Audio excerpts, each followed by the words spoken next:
Students ये रहा हमारा एग्जांपल नंबर 4। अब इसमें थोड़ा स्पेशल केस है, इसमें हमें क्या करना पड़ता है, पार्शियल फ्रैक्शंस में से भी गुजर के आना पड़ता है, क्योंकि इसमें क्या होता है जी, इसके ऊपर वाली टर्म में 1 नहीं पड़ा होता। आपने अभी तक जितने भी क्वेश्चन देखे होंगे उसके ऊपर हमारे पास नॉमिनेटर 1 था, तो लिहाजा इसको सेट करने के लिए हम पता क्या करते हैं, इसको पार्शियल फ्रैक्शन से गुजार के लाते हैं। तो लिहाजा मैं पार्शियल फ्रैक्शन से गुजार के लाऊंगा भी और आपको दिखाऊंगा भी। तो देखिए मैं पता क्या करूंगा, इसको एक्सचेंज करूंगा। अब मैं लेके चलूंगा आपको दूसरे पेज पे भी।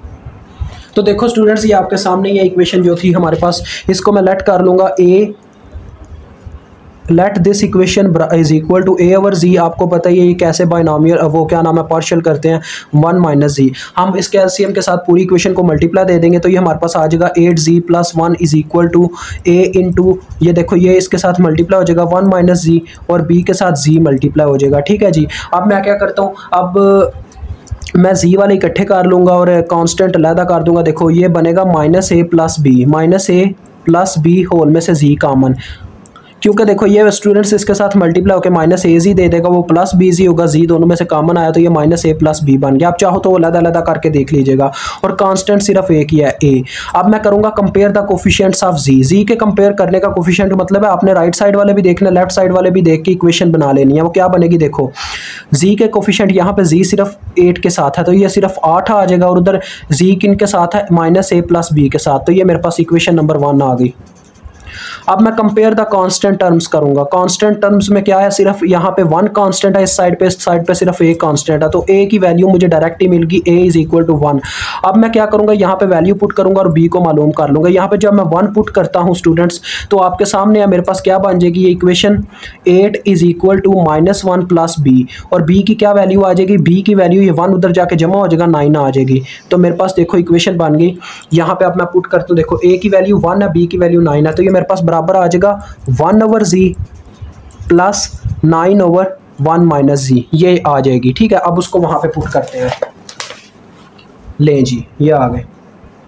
अब मैं पुटिंग करने लगा, तो ये क्या आ गया स्टूडेंट्स, हमारे पास एफ ऑफ जी हमारे पास बराबर आ गया 1 ओवर जी प्लस 9 ओवर 1 ओवर जी प्लस 9 ओवर जी माइनस 1।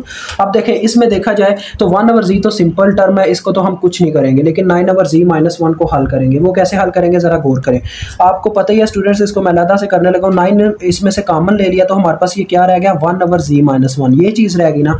तो हमने एक फार्मूला पढ़ा था क्या, जो आपको शायद ही याद हो, इसमें से मैं माइनस भी कॉमन लूँगा। पता क्यों, माइनस जब मैं कॉमन लूँगा तो ये मेरे पास टर्म बन जाएगी। देखो माइनस मैंने कॉमन लिया तो नीचे रह जाएगा 1 माइनस जी।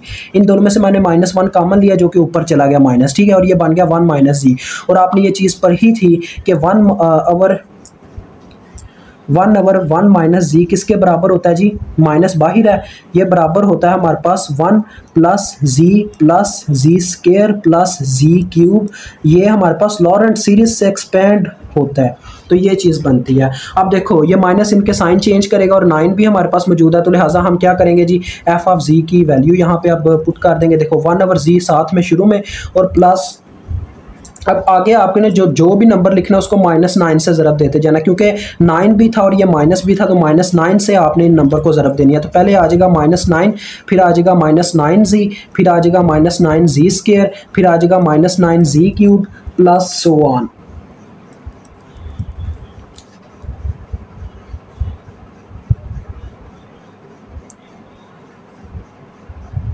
ये स्टूडेंट्स मेरे ख्याल में इक्वेशन लिखते वक्त गलती हो गई है, ये माइनस नहीं आता प्लस ही आता है, हाँ प्लस ही आता है।